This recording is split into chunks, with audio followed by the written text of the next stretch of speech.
Mainpuri e rickshaw बंद किए जाने को लेकर प्रशासन की तरफ से बड़ी कार्रवाई की जा रही है, तो वहीं मैनपुरी के भारतीय मजदूर संघ के अधिकारियों ने ई रिक्शा लेकर रोड पर जुलूस निकाला। नई मंडी से लेकर सिंधिया तिराहा होते हुए महाराणा चौराहे, सुभाष चौराहा, ईशान नदी पुल से लेकर कलेक्ट्रेट जिला अधिकारी कार्यालय पहुंचकर ARTO ऑफिस में अपना प्रदर्शन समाप्त किया। भारतीय मजदूर संघ के अधिकारियों ने मैनपुरी प्रशासन से मांग किया कि सभी रिक्शाओं को सफलतापूर्वक चलाया जाए। भारतीय मजदूर संघ के जिला अध्यक्ष डॉक्टर अरुण चौहान ने बताया कि प्रशासन ARTO कैंप लगाकर पुराने ई रिक्शा के रजिस्ट्रेशन कराए, जबकि रजिस्ट्रेशन के नाम पर ARTO ऑफिस में जो दलाली की जा रही है वह भारी मात्रा में की जाती है। अगर ई रिक्शा के रजिस्ट्रेशन नहीं कराए जाते हैं तो हम पूरे शहर में प्रदर्शन करेंगे कि पूरी ई रिक्शा यूनियन के लिए तैयार है। तो वहीं आशीष चौहान ने बताया, प्रदेश सरकार मजदूरों की मसीहा है, लेकिन कर्मचारी गरीबी दूर करने के लिए गरीबों को ही दूर करने की तैयारी में लगे हुए हैं। तो वहीं मैनपुरी के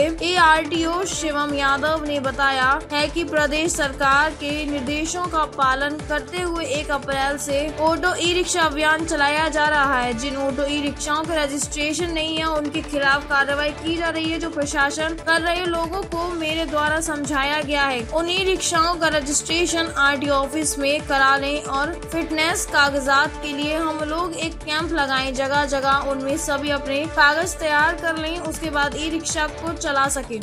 और ये कितने परेशान है, कितने दिनों से ये दिक्कत में है? आज मैं आपको बताऊं, पहले मैं परिचय देना चाहूँगा। मैं डॉक्टर अरुण चौहान, पूर्व जिला अध्यक्ष विश्व हिंदू परिषद, वर्तमान में मैं संघ के अनुसांगिक संगठन भारतीय मजदूर संघ का जिला अध्यक्ष हूँ। और हमारा ये दायित्व बनता है कि हमारे जितने भी मजदूर भाई हैं उनकी हम जो है समस्याओं को सुनकर उनका निस्तारण करवाएं। हमारे पास ऑटो ई रिक्शा यूनियंस के जिला अध्यक्ष हमारे बगल में खड़े हुए हैं, ये आए, उन्होंने अपनी समस्याओं को बताया कि आज 1 महीने से ARTO साहब जो है बिल्कुल नाजायज तरीके से जो है इन लोगों के चालान कर रहे हैं।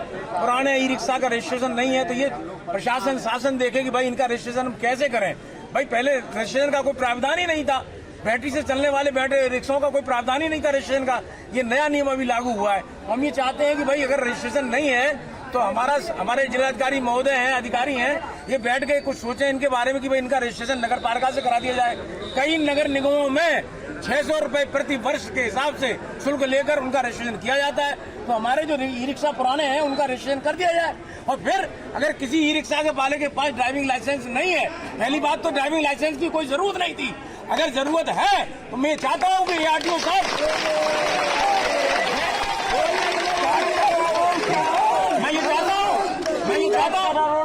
मैं ये चाहता हूँ कि ARTO साहब एक दिन कैंप लगा के हमारे सभी ई रिक्शा साथियों का रजिस्ट्रेशन करें। अगर उनका फिटनेस नहीं है तो ARTO साहब बैठ के फिटनेस करें, जो भी कमियां हैं उनको पूर्ण करें और इनका रजिस्ट्रेशन करवाएं बैठ के। ये नहीं है। और मैं आपको बताना चाहता हूँ कि रजिस्ट्रेशन के नाम पर ARTO ऑफिस में अच्छी खासी दलाली होती है, लूट होती है, इन लोगों से नाजायज पैसे लिए जाते हैं। ये गरीब लोग हैं कि 10 रुपए में हमको गद्दी के पुल से लेकर करें चौराहे तक पहुंचाते हैं।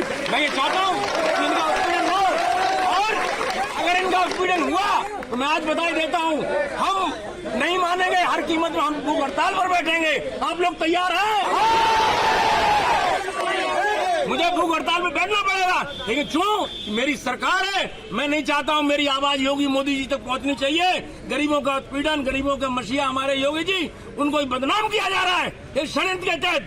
इससे पहले भी हमने सुना था कि ARTO महोदय ने ये कहा था कि ई रिक्शा वाले तुझे और दे ले, तू मोदी योगी को वोट, मैं तुझे तेरी मट्टी खराब कर दूंगा। मैंने एक बार चेतावनी भी दी थी उनको, देखिए आप अधिकारी हैं, इस तरह की बात मत करिए। योगी मोदी सरकार को आप कह रहे हैं कि और दे लो वोट। इनकी मानसिकता को मैंने भाप लिया है। ARTO साहब को मैं हिंदी में भी समझाना चाहूंगा, नहीं तो मैं शासन को लिखूंगा, योगी जी को लिखूंगा, मोदी जी को लिखूंगा कि ऐसे लोगों को जिला से हटा के और केंद्रीय कार्यालय पर लगा दिया जाए। डॉक्टर जी, अरुण जी, कितनी संख्या है ये? देखिए संख्या के बारे में कितनी संख्या है, अनगिनत संख्या है। 5000 तो हमारा ई रिक्शा मैनपुरी में ही होगा, हमारे घिरोन में भी है, कुराली में भी है, सभी जगह है। और हमारे ये जिला अध्यक्ष हमारे बगल में खड़े हुए, इसकी जानकारी ये आपको देंगे। क्या नाम है अपना? आशीष चौहान। आशीष, ये कितने ऐसे ई रिक्शा चालक हैं जिनको परेशान किया जा रहा है या चालान के? लगभग 500 से ऊपर ई रिक्शा जो है हमारे जब्त कर लिए गए हैं। हमें कुछ लोगों द्वारा सूचना मिली है, मैंने 4 तारीख को जिलाधिकारी महोदय को ज्ञापन दिया था कुछ लोगों के साथ मिलकर, लेकिन कोई सुनवाई नहीं हुई, अभी तक कोई निर्णय नहीं निकला। मैं सभी लोगों से, सभी अधिकारीगणों से कहना चाहता हूँ, कोई ऐसा बीच का रास्ता निकाला जाए जिससे हम लोगों का भी जीवन यापन चल सके किसी तरीके से। भूख हड़ताल की बात कही जा रही है, क्या ये अगर जिन तरीके की परेशानी आप लोग हो रही है साहब हमारे लोगों के साथ हमारे लोगों का उत्पीड़न इसी तरीके से करते रहेंगे तो हम ये तानाशाही बिल्कुल बर्दाश्त नहीं करेंगे। माननीय मुख्यमंत्री जी गरीबों के हितैषी हैं, गरीबों के मसीहा हैं, उनको बदनाम करने की ये कुछ लोगों के द्वारा ये साजिश रची जा रही है। हम ये उत्पीड़न बिल्कुल बर्दाश्त नहीं करेंगे। हम लोग माननीय मुख्यमंत्री जी के समर्थक हैं सभी लोग।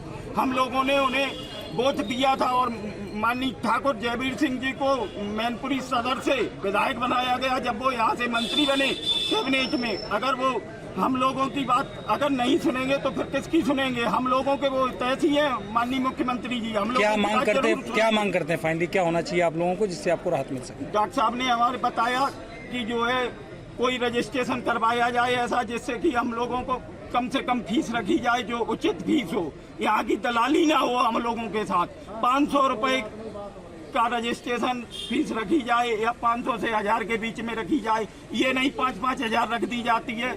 और ई रिक्शा जब्त क्यों किए जाते हैं? जब्त करने का कौन सा आदेश है?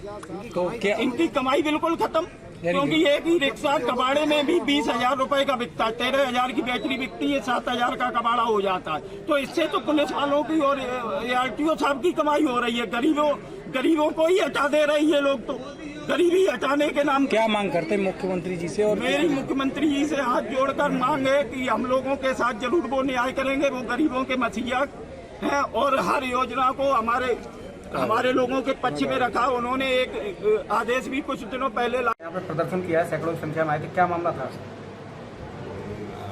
शासन के निर्देशानुसार प्रदेश स्तर में अवैध ऑटो एवं ई रिक्शा के विरुद्ध अभियान चलाया जा रहा है, जो कि 1 अप्रैल से 30 अप्रैल तक जारी रहेगा। उसी क्रम में जनपद में भी भारी मात्रा में अनाधिकृत ऑटो एवं ई रिक्शा के विरुद्ध चालान एवं सीजर की कार्रवाई की गई है। तो उसी के बाद आज ई रिक्शा चालकों एवं वाहन स्वामियों द्वारा विरोध प्रदर्शन किया जा रहा था कि हमारे ई रिक्शा सीज या चालान न किए जाएं। तो उन सबको समझाया गया कि जो भी ई रिक्शा या ऑटो विदाउट रजिस्ट्रेशन है उन सबका रजिस्ट्रेशन RTO ऑफिस में करा लें, और जिन लोगों के पास लाइसेंस नहीं है या फिटनेस वैध नहीं है तो फिटनेस करा लें और लाइसेंस भी बनवा लें। उसके क्रम में सभी लोगों को आश्वासन दिया गया कि DL के लिए भी हम डेली 20 से 25 ई रिक्शा चालकों का DL बनाएंगे हम, और फिटनेस के लिए भी स्पेशल कैंप लगाएंगे, जिससे सभी लोगों को कोई समस्या ना आए और सड़क पर भी कोई भी ऐसा वाहन न चले जिसमें ड्राइवर के पास लाइसेंस ना हो या कोई भी वैध पेपर न हो। जो बिना नंबर के सर चल रहे हैं उनके लिए क्या प्रावधान है? क्या वो किस तरीके से उसको फॉलो करें? बिना नंबर के ई रिक्शा है, अगर उनके पास चेसिस नंबर है तब उनका RTO ऑफिस में रजिस्ट्रेशन हो जाएगा, लेकिन जिसके पास चेसिस नंबर नहीं है उसका रजिस्ट्रेशन का कोई प्रावधान नहीं। स्क्रैप में उसका डिसमेंटल के लिए आगे रखने का 1 अप्रैल से लगातार अभियान चल रहा है, अभी तक कितने रिक्शा को? 1 अप्रैल से अभी तक जो अभियान चलाया जा रहा है उसमें संयुक्त रूप से कार्रवाई की जा रही है। पुलिस के साथ भी हम कार्रवाई कर रहे हैं। उसमें अब तक लगभग